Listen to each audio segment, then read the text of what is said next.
In the Right Podcast is a proud member of the Borellis Podcasters Guild.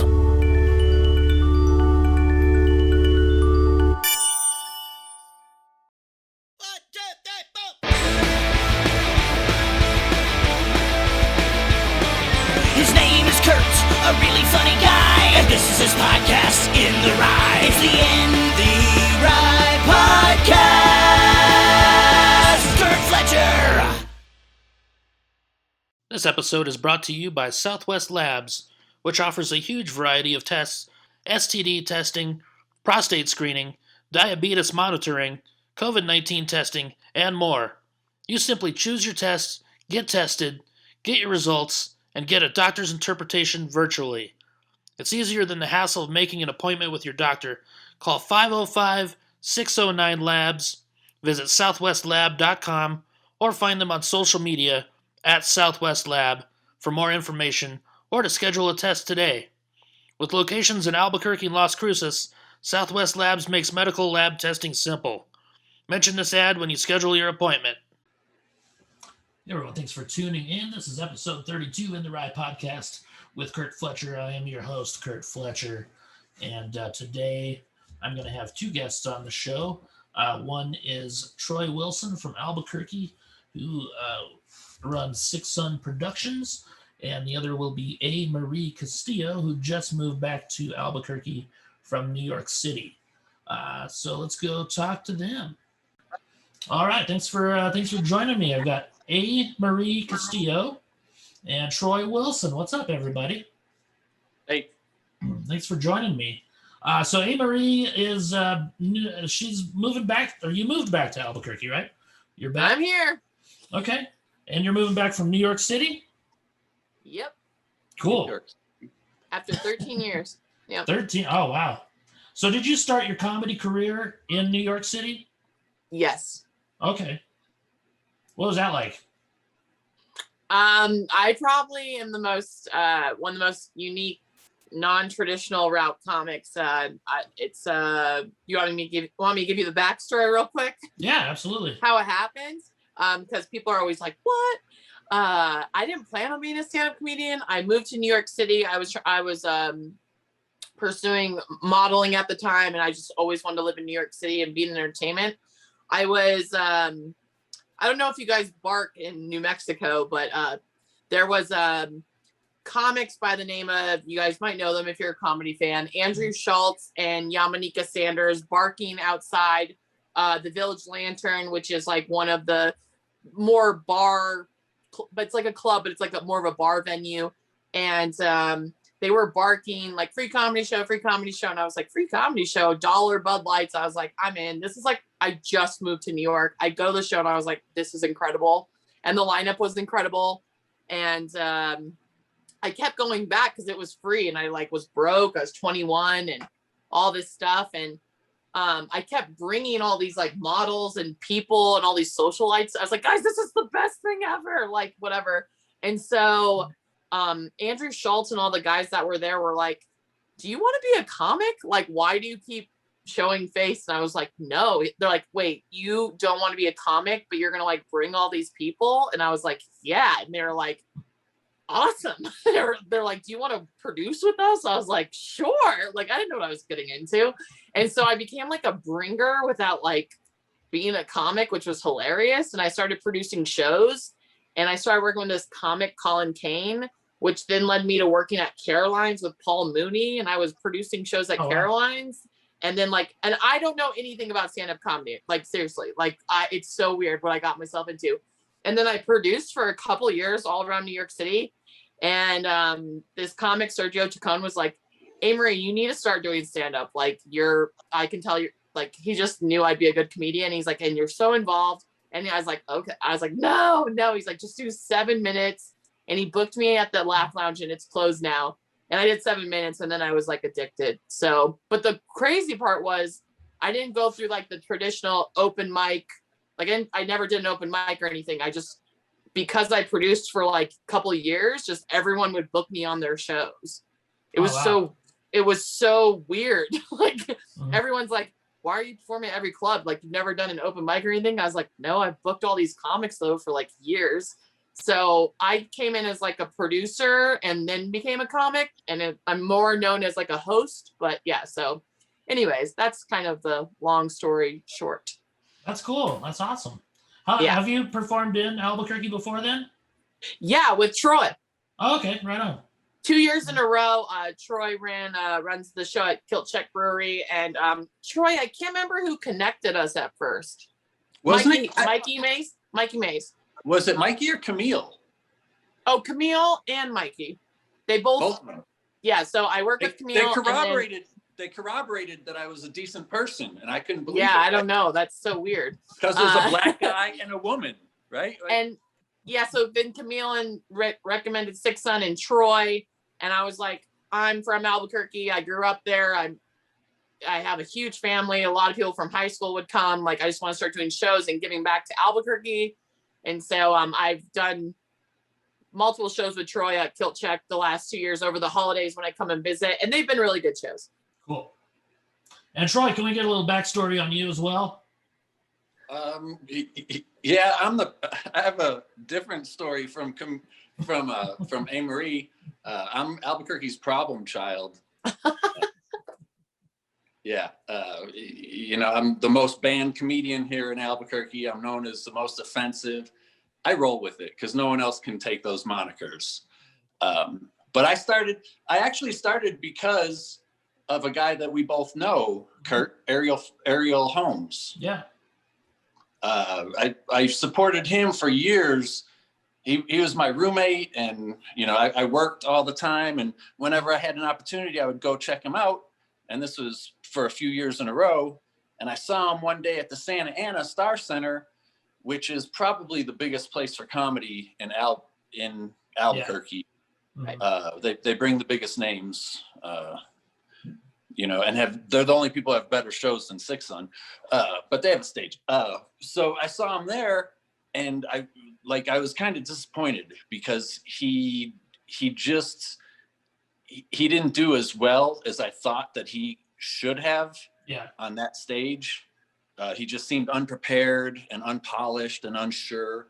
Mm-hmm. And so next time I talked to him, I critiqued him, and I kind of crushed him a little bit because I don't sugarcoat shit. So he was kind of crushed. You shouldn't either, especially in this business. Yeah, but later on he told me, he's like, Troy, I really appreciate you taking the time. At the time I didn't want to hear it, but thinking about it, you made a lot of sense, and nobody else would ever say that, blah blah blah. And after I talked to him, I was thinking, well, shame on you, Troy. What are you doing telling somebody how to do a job that you've never done before? Right. And then I was like, yeah, but if he does that and calls that stand up, I can at least do that. So that's how I got started. And I started producing shows because no one would put me on shows.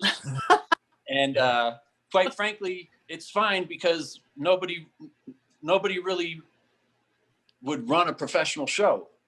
So, part of the problem is comedians aren't seen as professionals. People will approach a comedian, a famous comedian, in person, whereas movie stars are starstruck, so they see comedians as regular people. So, I started producing, and that was 7 years ago. Oh, wow. So here we are. That's gone by fast, man. I bet you don't know this about me. I didn't have a lot of friends in the scene when I started out either, because I was kind of a shot comic too, and and I started getting gigs at the club right away. And all these older dudes that had been around, and they were trying to get in the club, and I got in the club right away, and they were all pissed off at me, and they didn't like me, and they never invited me to open mics and stuff. It seems like people don't like people who write good jokes. Yeah. Oh my God, Troy. Which is weird. No, that's weird. That's the thing. It's weird, I appreciate that. I relish in that. I foster that. I try and, nourish that. But because I don't care. I'm not competing against you, Curt. I'm not competing against AMarie. I'm competing against me. I got to be better than I was yesterday, For sure. So, if you're better, that makes me want to be better. That's the way I see it. That's the way it should be. Absolutely.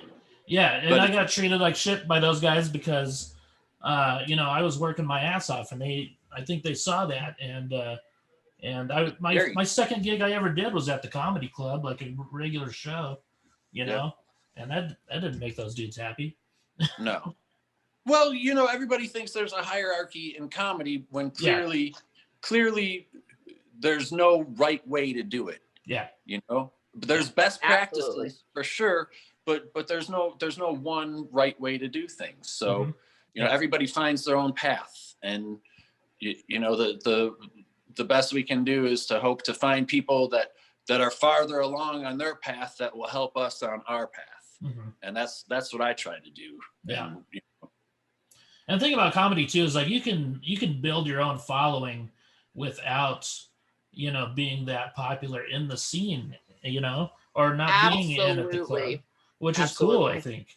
Because there's a comic a long time ago, when I was starting out, and she didn't work at the club very often because she didn't get along with the club owner, but she built like a huge following in town, doing her own shows and stuff like that. And now she's out in LA and stuff and kicking ass. So it's pretty cool, That's cool.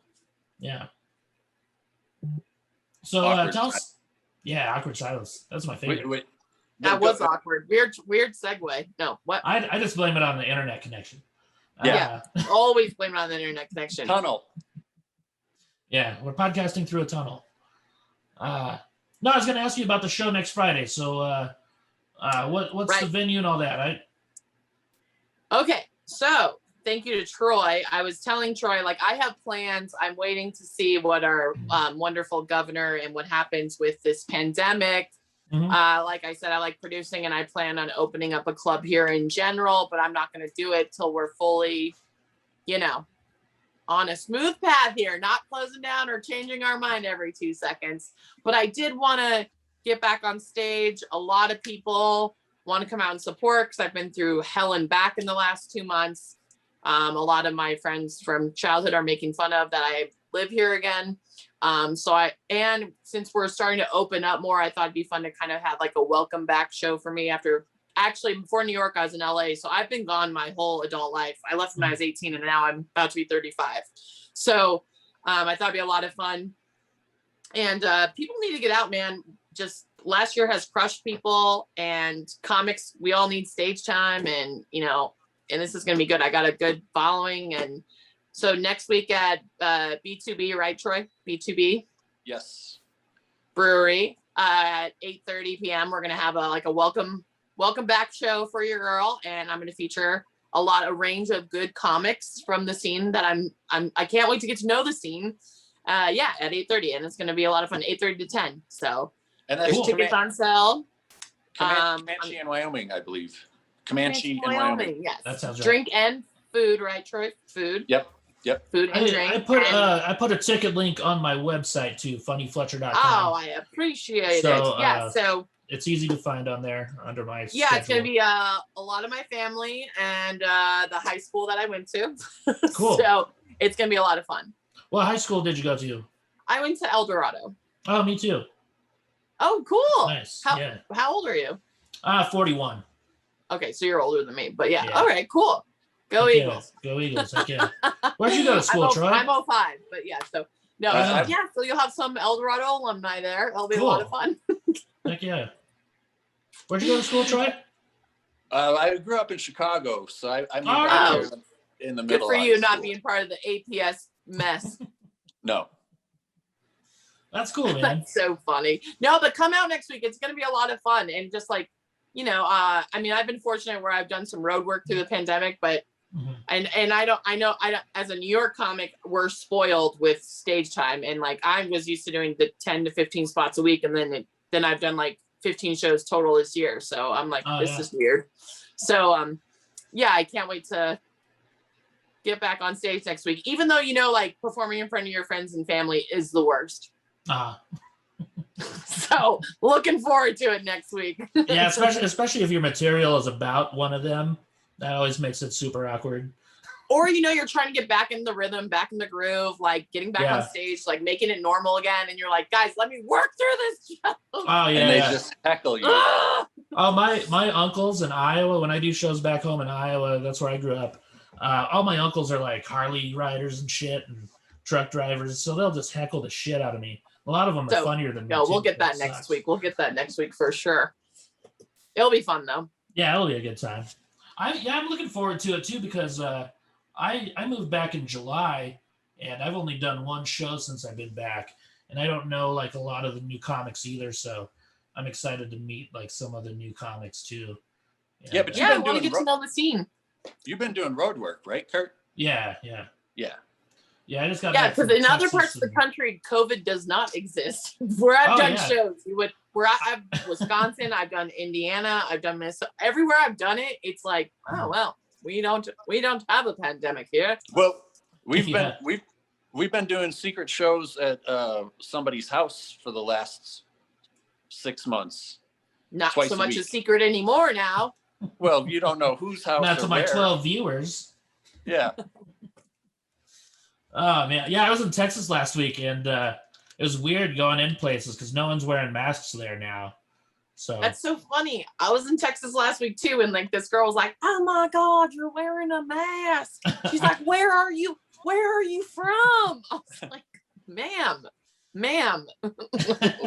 I know I wore mine into a gas station. I felt weird Me too. wearing it because people are staring at me. Plus, I had a mohawk at the time. That probably didn't help either. But yeah, they're just like, "What are you doing?" Yeah. I don't know, but I just wear the mask. I don't know. Not trying to get political, but yeah. So it's gonna be. Oh, and to add on to the promotion of the show, it is outdoors, Mhm. so you're good, people. Right? Oh, You yeah. can bring a mask. You can wear a mask. You can mask up if you feel comfortable. If you've Mask been up. vaccinated and you're wearing a mask, you might be an idiot. But Yeah, that's up to you. You can be an idiot. Come to the show, laugh. I don't like when people are wearing masks in the crowd because you can't tell if they're laughing or not. So Right. you can't be like, do I hate this motherfucker or not? You know? Right. See, Well, if with you're the sitting mask, down, you can't get COVID. So that was funny too. The couple shows I did in New York, they were like, we had to sit down. We couldn't stand up doing stand up. We could only sit down and do stand up at some of the venues I did. I was like, what is it? What difference does it make? Like, it was so weird. Yeah, because if you're a certain height, I think you like if you're 6'1" or something, you have a better Well, chance of getting COVID. do you And know? I'm tall. I'm 6 foot. Yeah. You don't know any midgets that died of COVID, so Exactly. My God. So funny. So how did you become a Vikings fan growing up in Albuquerque? Oh, this is a random segue. My Yeah. mom wanted me to suffer my whole life. I'm technically half Minnesotan. Okay. My mom is a Vikings fan, but she was born in Montana, grew up in New Mexico. My father's side is all Minnesota roots, and so when they got married, it was just like a Viking, just. And then my mom was like, "You don't have to be a Vikings fan." I'm like, "Oh yeah, okay, yeah, right." No, but she was like, yeah. So she wanted me to suffer my whole life. So she's like, "Here you go, whatever." And because of Chris Carter in the early '90s, mid '90s, I was in love with him, and he made me fall in love with the Vikings. And now I actually, besides stand-up comedy, I work in sports media and actually work with the NFL and cover for the Minnesota Vikings. Cool. Mhm. Pretty good gig. Oh, it's a lot of fun. So you get to go to the games for free? Well, we will see what happens this year. Fans are allowed. I had some passes last year, and that fell through. But yeah, so I work with a bunch of different media groups like the Brawl Network and stuff, and so we get pretty hooked up. But we'll see. I just hope there's fans allowed this season. That's all I want, because that was awful. Oh yeah. Yeah, it's weird watching a game where you can't hear fans either. It's kind of funny because you could hear, stuff on the sideline and people yelling shit out. That's always fun Right. to hear, though.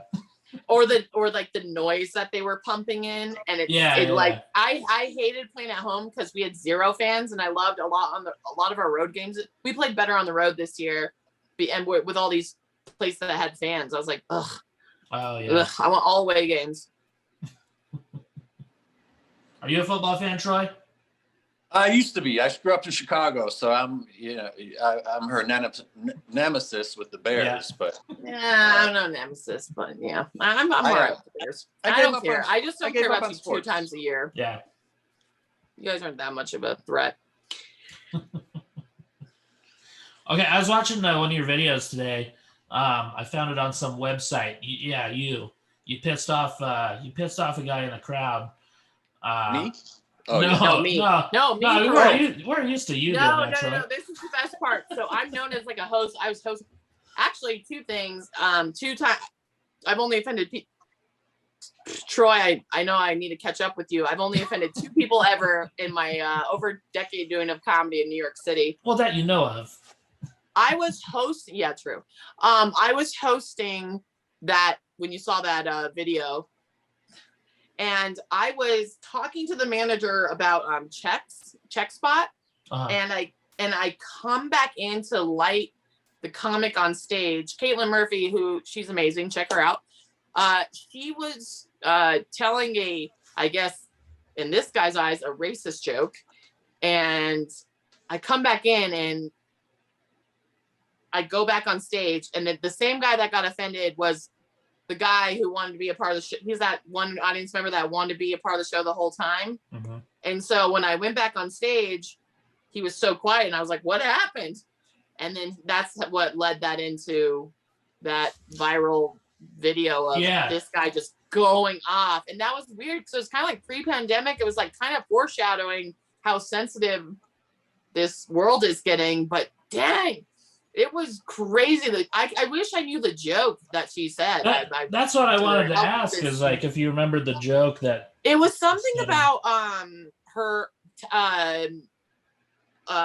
I'm not saying, I don't know if it was black guys or some guys texting green, like instead of texting blue on the Androids, texting green. Okay. But it really offended this, and I'm just saying this, a gay guy who made it apparent that he was dating a black guy, and just like, I missed the whole thing and went over my head. I was like, you're ruining the whole show, dude. Yeah. And then you saw in the video, I was like, wow. Like, I calmed him down, and then he left. But yeah, so he told me I support white supremacy, my show. I was like, we're on the Upper West Side. Half this lineup is diverse. I didn't even defend myself. I was just laughing. I was like, okay. Like, it was so bizarre. And then that time, and I was in the Hollywood Reporter because I, after Louis C.K. was allowed back into the clubs, I agreed to host for him. Okay. And it was so funny. Before I went on as a host, the manager like puts me in a corner. You know, like when someone's like breaking up with you or firing you, she's like, we need to talk. And I was like, am I in trouble? Like, I was like, I'm such a good kid. And she's like, Louis C.K., if you're not comfortable performing with Louis C.K., I was like, I am freaking comfortable. I was like, let's do this. And man, I got a lot of hate mail after that came out. Oh, really? Yeah, a bunch of women unfollowed me, and then I was getting these messages saying I don't support women. I support rape, which I don't remember rape being in the situation. I'm not saying what he did was right, but I was like, dang. And that was the only other time I got a lot of hate in comedy. That sucks. Yeah, I'm just doing my job. Were there like protesters at the shows or anything like that? There was not protesters at that show, and actually everyone loved it. He of course crushed and did all new material. It's fine. I think he got some applause breaks, and he acknowledged what he did at the beginning of his set, and he acknowledged it. It was funny. He was like, he's like, my mom called me and be like, so I read the news. And yeah, and the rule is, and I think at the cellar was like, if you were offended or didn't agree with him, you would get your money back and you could leave and like whatever. Yeah. That's crazy. Pretty crazy. Pretty crazy. So those were my 2 that video. Troy, I don't know if you ever saw that video of that guy going off on me when I'm hosting, but it's funny. Yeah, it's I watched it today. I'll send you a link if I remember, Troy. I'll check it out. Have you ever been confronted after a show or on stage, Troy? I was confronted on stage. Yeah? Like how'd that go? Some guy, because I know what I'm doing. Like I start off a joke saying, "Can we agree Trump is the only man who can make America great again?" Like I know how divisive that is, Yeah, and I you know really how want to get ridiculous people I know how ridiculous that sounds. But Trump supporters will get on board, and people who hate Trump will hate me. And this guy was not a Trump supporter, so he threatened to fight me. I told him to sit down, shut up, and listen to the joke. After, like, that was almost my last joke. When I got off, he came up to me and said I was the funniest one on the show, and he was like the only one to tip in the tip jar. So Oh my that's how God. shit goes. It's like you have the right to be offended, but also listen, because some of us are intentionally offensive as the misdirect. You can't get hung up on that. Yeah. Right. So. Yeah. And during this climate, like I will respect people if they and their feelings, but then don't come to a comedy show though. Yeah.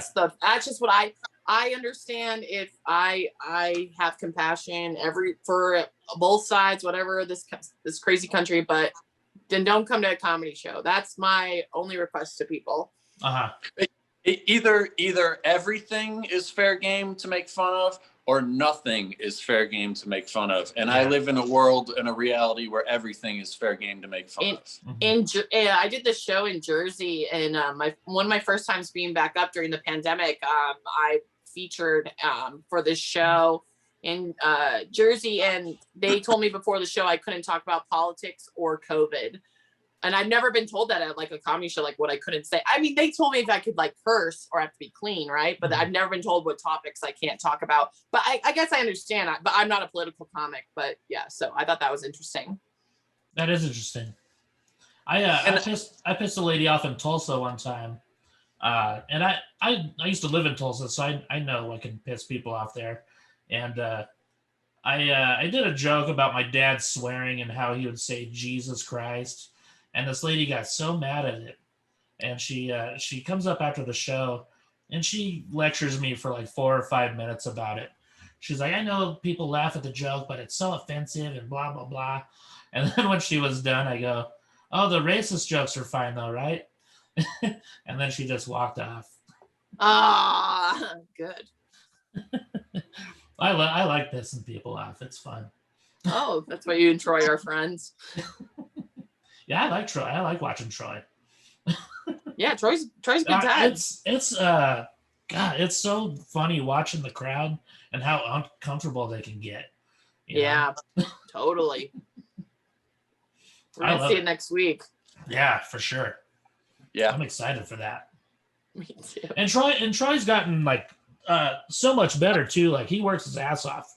That's one thing I love about Troy is like, some shock comics will just like, just write dumb shit. And Troy doesn't do that. Right. Troy, he has clever material. And, I didn't like him so much at first. I'll admit it. Well, because I sucked at first too. Yeah, we all suck at first. I was trying to do shit way above my pay grade. And that's, sure. Eventually you get there. I'm still not there, but I am. You're getting there though. You're working your ass off though. Yeah. You work harder than most comics. Thank you. I'll tell you that. Thank you. Yeah. And you can tell. You can tell. Like if you watch Troy's first few sets compared to now, like. Oh Jesus. Yeah. Yeah. Talk about Jesus Christ. Yeah.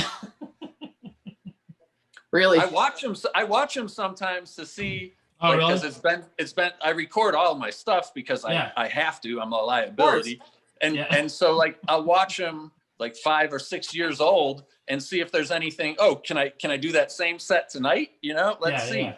Uh-huh. It's fun. Yeah. Yeah, people should record all their sets anyway. I just got a camcorder last year. So important. Yeah, it helps so much. Well, I put them all to private and put them on YouTube, so I don't have to store them or anything. Yeah. And they're not out there in the ether. You don't need open mic shit out for anybody to see. If somebody wants to book you, you only want the good stuff out there. So kind of curate what you put out there. So I try and only put jokes or stuff that works out there. For sure. But yeah, everything like there's only a few that I didn't get recorded, and of course. Those were probably the few times where shit went down. Yeah. How it always happens. It always happens. Yeah. Man. All right. Another awkward silence. Cool. Yeah. I like it. I do too. It's it's weird because I don't know both of you that well, so it's kind of weird like having people on a podcast that I don't know very well. It's like, what do I talk about? I already covered everything I know about you guys. No, we're gonna rock it next week. Yeah. We'll come back on as guests after we for sure. become friends. Yeah. Cool. What are I'll ask both of you this question. Like, what are your goals for this year, like comedy wise? Troy, you want to start? Sure. My goal is to produce a show this year. That's my goal. Mission accomplished. If I do that, I'll be ahead of last year. So, no, I think we got through 2 months last year because March is when we got shut down. So I think I did maybe 2 or 4 shows last year, and that was it. So if I just want shit to get back to where everything is open, and we can start booking places again. That's what I want to do. So that's just want comedy back. And this was a very unexpected, unfortunate move, but I try to make the best of everything. So decided to build a scene here or contribute. Not saying there isn't a scene here, and I'm going to release my comedy album at the end of the year. I already recorded a little bit of it, but the pandemic has whatever. But it's a all sports related comedy album called Name 3 Players, produced by Andrew Shabbat. Got to give him a shout out. But we're going to record it again this summer. And we've been recording it on and off throughout the pandemic through openings and closings. But super excited because my angle's kind of turning this whole sports comedian thing. So looking forward to that. That's great. That's very cool. Mm-hmm. That's exciting. Yeah. Hell yeah. Good luck with that. Thank you. Is it going to be audio only, or is it going to be video as well? That's where we're trying to go. It depends what happens with the pandemic. We have a plan A and a plan B. So we're doing audio and visual, or just audio, depending on what happens, what shows we can do and stuff that we have planned. Okay. Cool. Yeah, it's gonna be awesome. I'm so excited. Hell yeah. Troy, who are some of your favorite comics working right now? Who are there comics that you watch right now? I watch, I try and watch everybody, man. From famous people to not famous people, just to see,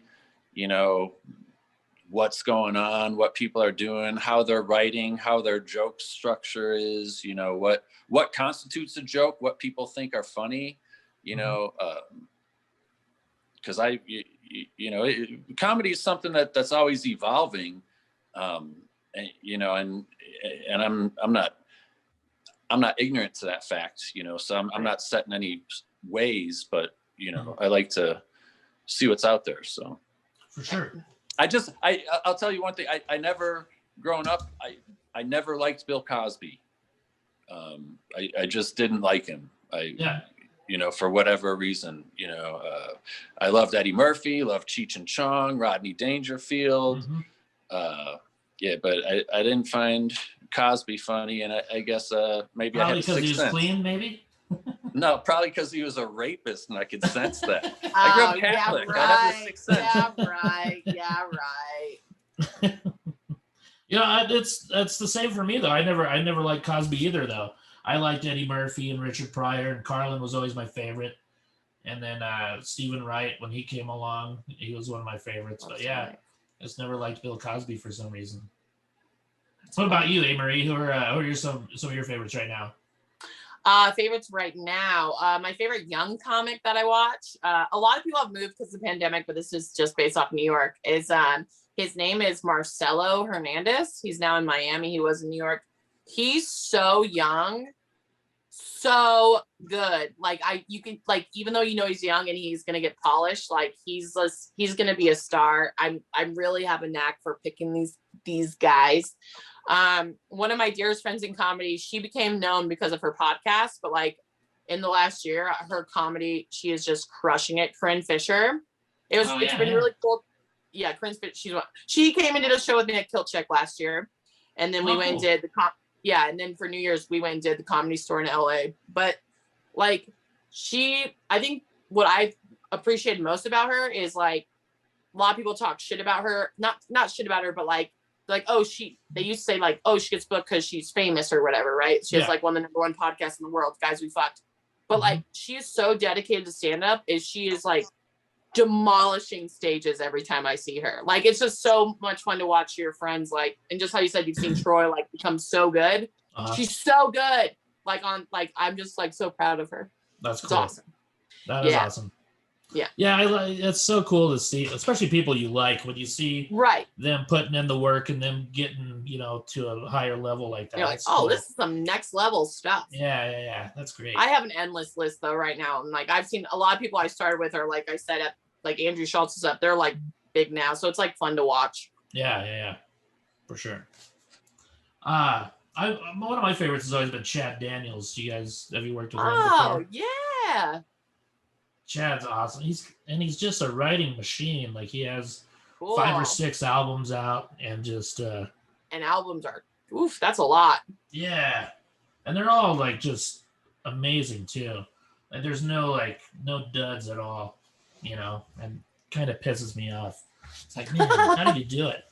But all right. So where can people find you on social media? You can, and also if anyone from Albuquerque is listening to this podcast, I'm known as Ali Hekla growing up. People are like, who the hell's AMarie Castillo? But you can follow me part-time bro on everything. That's part_time_bro. Okay. And look out for my album. Do you have a website? No, not right now. Okay. Get a website. You need a website. There's a reason why I can't talk about it. Gotcha.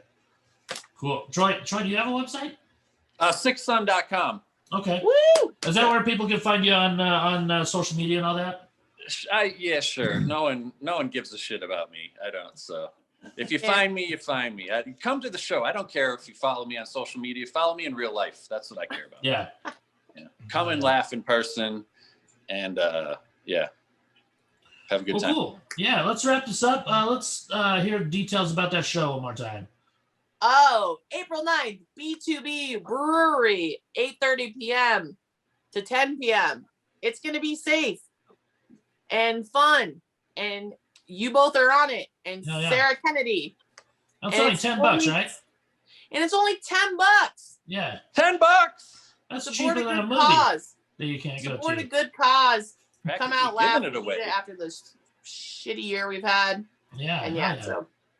And that B2B looks like a good place. Like I said, they've got food and drinks. Yeah. Let's go. So. And thanks for having me on. We're going to become friends and we won't have awkward silences after a while. Yeah. Well, we still will. I'm a pretty thanks, awkward Curt. dude. So, yeah, thank you guys both for being on. This is awesome. I really appreciate it. I had to take a few weeks off because I had some technical difficulties, and my travel schedule is kind of weird. So thank you guys. I'll put out the episode tomorrow and stuff. So we'll share. All right. Thank you, Curt. Cool. Absolutely. Thanks. Yeah. Thank you guys so much for being on. We'll see you next Friday. All right. But see you next Friday, y'all. All right. Cool. Take care, guys. Cool. That was a lot of fun talking to those guys. Super excited for that show next week. That's going to be a lot of fun. I haven't performed in Albuquerque since like October, so that'll be cool to get out there. Hopefully, try some new material. We'll see if I will or not. My schedule's been crazy, so I haven't been recording. I was in Birmingham a few weeks ago. I did the Stardome there, which is a great club. The stage is humongous. It's like a theater. It's like an old theater, and they got stadium seating, and it's just super cool. The staff is awesome. Really nice people there. The crowds are a lot of fun. Took me a couple shows to kind of figure it out. And then once I did, it made it more fun. The MC for the week was Chris Ivy. Is really funny. Go check him out. And Steve McGrew was the headliner. Love working with Steve. And then the following week, I flew out to Los Angeles for my birthday to hang out with my buddy Tim Gaither and his family. And We got to watch the NCAA wrestling tournament, which was awesome because Iowa won. That was cool. Just had a blast with Tim. We making fun of a lot of the wrestlers while we were watching, so it made it a lot of fun. Then last week I was in Paris, Texas. I was doing the Tower City Comedy Festival out there, which is ran by Daryl Felsberg. He's a super great dude, very funny. It's a cool little town. Also, it's probably about an hour and a half from Dallas, and yeah, small town. And man, there were some really good comics there, and just had a great time. I got to perform Friday and Saturday, so I got to do a couple different sets, which was nice. And the crowd was very receptive, and it was just a really cool festival. Festivals are always fun, you always run into like an old friend or something like that. Like I ran into John Westling and Joey Johnson, and then you meet some new friends too, which is always cool. So you make connections all over the place, and I don't know, it's just a lot of fun, and looking forward to getting back on the road. I don't really have a lot of stuff coming up. Do have that show in Albuquerque next Friday, April 9th, like they were saying, which will be a lot of fun. And then I don't really have anything until June after that. So hopefully it'll start picking up again. I'm going to hopefully get some bookings here soon. Thanks for tuning in, as always. Sorry for being away for, God, it's been almost 4 weeks probably. But thanks for tuning in. Next week's going to be a lot of fun. I got a good friend of mine that's going to be on the podcast. Super excited for that one. Yeah, and if you want any merchandise, I'm kind of running low on shirts. Need to order some new ones. But I do have a store on my website. And as always, like if you type in the Right Podcast, all capitals with no spaces, you'll get 10% off of your merchandise order. Which I need to add some stuff on there. I got some new stickers and things like that, so I need to add that onto my website. But on my website, funnyfletcher.com, go to my schedule, and you can get tickets for that show next Friday. It's on there, so check that out. And as always, thank you to John Singleton from Anesthesia for the outro music. They just finished recording their new album. Super excited to hear it. And thank you to Jarrett Reddick from Bowling for Soup for the intro music, who he actually just recorded a country album. Just flew out to Nashville and recorded one. So pretty interested to hear that, see how that turns out. So thanks again for tuning in, everyone. We'll catch you next week. Thank you.